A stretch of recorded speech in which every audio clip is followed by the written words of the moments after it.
उन्हाळी वाळवणामधील अगदी सगळ्यांचा आवडता आणि जुन्या असा आज पदार्थ तयार करणार आहोत, तो म्हणजे तिखट सांडगे. ह्या तिखट सांडगेला तुमच्याकडे काय म्हणतात ते नक्की कमेंट करून सांगा. तर मी विचारलं आमच्या सासूबाईंना की हे तिखट सांडगे का केले जातात बरं का, कशा तर उगम कुठं तर निघालाच असतो. तर त्या सांगत होत्या डाळी वगैरे शेतकरी लोक ना राहिलेल्या वगैरे कणी असतात आणि ती कणी वगैरे भरडून भरपूर अशा डाळी एकत्र व्हायच्या आणि त्या कणी आहेत ती भरडून आणायच्या किंवा जात्यावर दळून मोठं ना हे करून चटणी वगैरे घालून ना ते सांडगे पाडायचे. पावसाळ्यामध्ये ते खाण्यासाठी खूप छान लागतात, म्हणून अशा पद्धतीचे उन्हाळी सांडगे उन्हाळ्यामध्ये केले जात असतात. तर आपण आता असं काय कणी वगैरे शेतकरी नाहीत, शहरामध्ये राहतात किंवा कुठं खेड्यामध्ये पण असल्या तरी विकतच डाळी आणतो आपण. तर तुम्हाला इथं प्रमाण सांगते. 10 बार मुगाची डाळ घेतली आहे, 10 बार उडदाची डाळ घेतली आहे, हे पावशेर झालं आहे. पावशेर घेतली आहे हरभरा डाळ, पावशेर घेतली आहे मटकीची डाळ आणि पावशेर घेतली आहे तूर डाळ. सगळे एकत्र आहे ते 1 किलोचं आपण इथं सांडगे तयार करणार आहोत. हे प्रमाण आहे 1 किलोचं. अशा पद्धतीनं सांडगे केले ना खूप चविष्ट होतात. माझ्या मिस्टरांना इतके आवडले. ते ओल्या पिठापासून अगदी आत्ता खडखडीत वाळले आहेत ते सांडगे. ते खूप म्हणजे अजून आमटी करायची आहे, तोंडच बंद नाही एवढं खायला लागले ते. तर ह्यामध्ये थोडंसं माझ्या आवडीची मसूर डाळ घातली आहे, कलर येण्यासाठी घातली आहे, ऑप्शनल आहे, नाही घातलं तर चालतं. थोडंसं 100 ग्रॅम इथं घातले आहे, म्हणजे बरोबर 1 किलोचं पीठ होतं हे. तर आता आपण गिरणीमध्ये दळून आणायचं. पहिल्या काळी जात्यावर भरडून द्यायचं, त्यामुळे व्यवस्थितरित्या हे व्हायचं. एकदम घबरं घ्यायचं, आपण दळून आणायचं. आणि हे बघा साहित्य घेतलं आहे, लसूण वगैरे घेतलं आहे, एक एक करून तुम्हाला सांगतेच व्हिडिओमध्ये. तर परात घेतली आहे. आता सगळं पीठ आहे ते परातीमध्ये घालून घ्यायचं. पीठसुद्धा गिरणीवाल्याला सांगितलं ना की आम्ही ह्याचं सांडगं पाडणार आहे, तरीसुद्धा ते सांडग्यासारखं वगैरे मोठं दळून देतात. त्यामध्ये पहिल्यांदा घालायचं चवीपुरतं मीठ घालायचं. लाल तिखटाचा वापर केला आहे, भगवती जी असते आपल्या घरामध्ये, मी लाल काश्मीरची पावडरीचा वापर केला आहे. त्यानं तिखटसुद्धा होतो आणि कलरसुद्धा सुंदर येतो. नक्की ट्राय करा तशा पद्धतीनं. देशी लसूण भरपूर असा चेचून घालायचा. शक्यतो देशी लसूण नक्की वापरा, म्हणजे त्यामुळे छान चव येते ह्याला, अगदी गावरान पद्धतीचा. कोथिंबीर घालायची भरपूर. आणि हे आहे आपलं लाल काश्मीरची पावडर, त्यामुळं कलरसुद्धा सुंदर येतो आणि तिखटसुद्धा लागतं. लाल काश्मीरची पावडर कलरसुद्धा नसून तिखटसुद्धा दिली चव असते. हिंगपूड घालायची, आठवणीनं घाला हिंगपूड, त्यामुळे चव छान येते. म्हणजे थोडीशी कमी घालायची. धना जिरा पावडर घातला आहे. हळद थोडीशी घालायची, हळद जास्त घालायची नाही, म्हणजे जास्त लाल डार्कपणा येतो हळदीमुळं, मर्यादितच हळद घालायची. सर्व साहित्य आहे ती पहिल्यांदा मिक्स करून घ्यायचं. कोथिंबीर, लसूण आणि मीठ आणि लाल काश्मीरची पावडर, हे 4 वस्तू तर खूप महत्त्वाच्या आहेत ह्या सांडग्यामध्ये.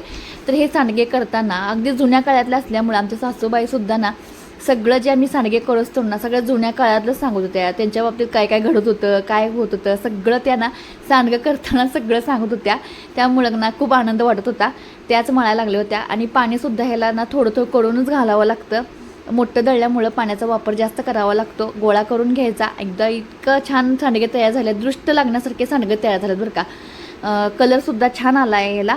नक्कीच तुम्ही पहिल्यांदा करत असाल तर तुम्हाला हा व्हिडिओ नक्की सेव्ह करून ठेवा, सुंदर झाले आहेत.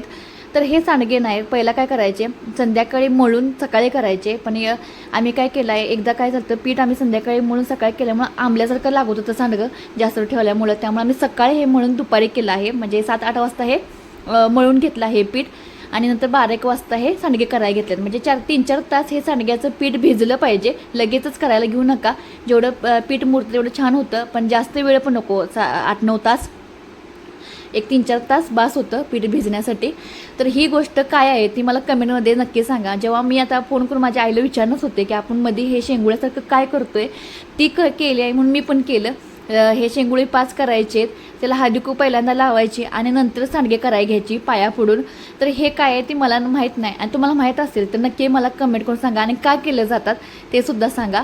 तर लगेच इथं मी शेंगुळे करून हळदीकुंकू लावून पाया पडून लगेच सांडगे करायला घेतले. थोडं पीठ करून थोडंसं पाणी घ्यायचं आणि मर्दून घ्यायचं, कारण की पीठ थोडंसं सुकलं जातं आणि सांडगेसुद्धा व्यवस्थितरित्या पडण्यासाठी, हलकं पीठ होण्यासाठी थोडंसं पाणी ॲड करायचं आणि हाताने जेवढं हातात बसेल तेवढंच घ्यायचं, लोड घ्यायचा नाही. म्हणजे जास्त पीठ घेतलं की मोठे सांडगे पडतात आणि शिजत नाही लवकर किंवा वेगळाच प्रकार घडतो. तर इथं छोटे सांडगे पाडून घ्यायचे. छान असे सांडगे बारीक तोडून घेतले की आपण जेव्हा आमटी भाजी करतो की त्यावेळेला व्यवस्थित भाजलीसुद्धा जातात, मोठेसुद्धा वाटत नाहीत आणि चवीलासुद्धा छान लागतात. काही ठिकाणी काय केलं जाते, जे आता चकली पाड्याची मशीन असते ना, त्या मशीननं हे सांडगे पाडले जातात. पण तेच सामान, तीच वस्तू सगळी असते, त्या चकलीच्या साच्यानं पाडतात, पण चव मात्र वेगळी लागल्यासारखं वाटतं. पीठ तेच असतं, पण अशा पद्धतीने जे सांडगे पाडले जातात हाताने जरा जास्त कष्ट करून, त्याची जरा चव वेगळीच लागते. आणि सांडगे ते चकलीच्या साच्याने पाडायचं, नंतर कट करून घ्यायचं, काम सोपं होतं मान्य आहे. पण अशा पद्धतीचे जे सांडगे करून आपण करतो ना, ह्याची चव वेगळी लागते. आमटी ह्याची दिसताना सुद्धा सुंदर दिसते. बघा तुम्ही कधी पण चकलीच्या साच्यातनं केलेल्या सांडग्यातलं आणि ह्या सांडग्याचा खूप फरक पडतो. चव म्हणजे पीठ तेच असतं, पण चव मात्र ह्याचीच छान लागते. आणि इथं सांडगे करताना आम्ही सासवा सुना पहिल्या काळातलं बोलत हे सांडगे कधी झालेलं आम्हाला कळेल नाही. सुंदर असा ह्याला कलर आला आहे, वाळल्यानंतर पण छान आला आहे कलर. आणि नक्की मला कमेंट करून सांगा बरं का, जे मध्ये मी 5 ठेवले ते मला माहीत नाही, माझी आई करत होती, आमच्या सासूबाई करतात म्हणून मी पण केलं आहे. तर मी म्हटलं हे काय, हे 5 पांडव आहेत का, आणि बाजूचे आहेत ते आपले कौरव असतील का 100 असं म्हणून केलं असतील का. तर असं काही नसणार नाही, काहीतरी वेगळं काहीतरी कारण असणार आहे. तर हे सांडगे पाडून लगेचच आम्ही उन्हात ठेवलं, थोडंसं गॅलरीमध्ये ठेवलं, आणि नंतर 2 दिवस आहे ते कडकडीत उन्हामध्ये ह्याचं वाळवून, म्हणजे चांगलं वर्षभर टिकतात. काही वेळेला काय होतं, आपण थोडंसं वाळवायला जरा गडबड करतो, त्यामुळे त्यामध्ये म्हशी किडं किंवा आंबूस होण्याची शक्यता असते. तर सांडगे करता करता आमच्या जाऊबाई पण आलत्या, थोडीशी गंमत झालते की आपोआपच हे हार्ट तयार झालं. थांबा म्हटलं आपण हार्ट तयार करूया ह्यातलं. थोडं कामं करता करता अशी गंमत पण केली, कधी पण चांगलीच. तर अशा पद्धतीने हार्ट तयार केला आहे, बघू शकताय. अशा पद्धतीने सगळं आमच्या इथं सांडगे तयार झालेत. 1 किलोचे एवढे भरपूर वर्षभर टेकल एवढे सांडगे तयार झालेत. पावसाळ्यामध्ये शक्यतो शेतकरी लोक ना हे सांडग्याचीच आमटी करून खायची.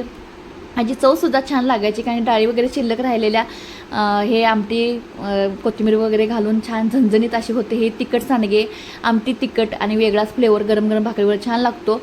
तर तुमच्याकडे आमच्याकडे सांडग्याचा भात करतात, सांडग्याची सुकी भाजी करतात, सांडग्याचा आमटी केली जाते. 3 प्रकार केले जाते सांडग्याचे. तर असंच चॅनल पाहत राहा. धन्यवाद.